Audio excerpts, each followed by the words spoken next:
Scorpion Creek Ranch, in the works since 2022, says it now has an approximate time frame for opening its haven for homeless youth. I spoke with the nonprofit's founder, who says with partners and investors coming on board, they'll help Lane County teens beat homelessness for good.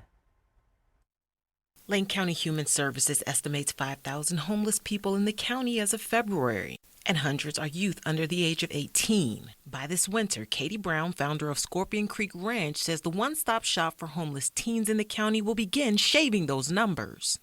When the idea came to me, it was such a big project. I didn't know how to start initially, but I did know that I couldn't turn my back on it. Brown says a deep dive into the mental health system due to her sister's schizophrenia led to years of research into youth homelessness. She volunteered at Hosea Youth Services for a year, but she says teens needed more. There isn't anywhere close to enough help for these kids. I mean, they're going to be struggling likely for their whole life if we don't give them the resources and the support that all human beings need. A safe bed every night, nourishing food, education, support, community.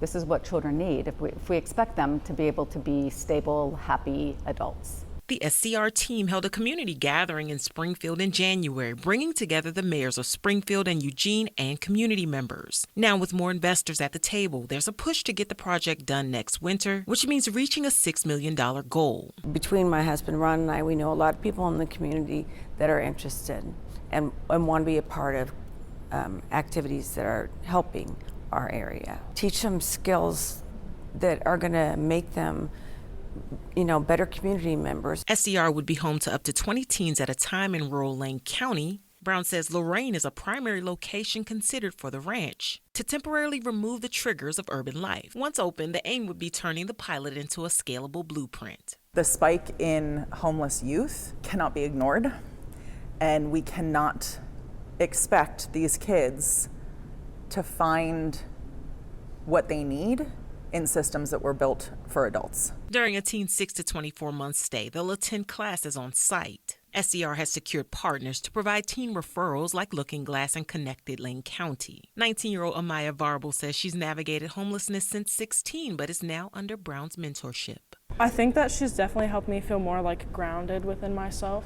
Going through homelessness, you're stripped from a lot of the necessities that people are granted access to, like food, water, housing, being warm. I stayed at a church for 2 years. I lived in a car. It was a really bad period of time for me. She's gonna help so many people in their lives and create a foundation. It's not going to be a foundation just for them to survive off the bare minimum. The first cohort on the ranch, under the guidance of Pasquarelli Construction, will build their own mini cottages to live in. Brown says she's confident they'll be fully privately funded.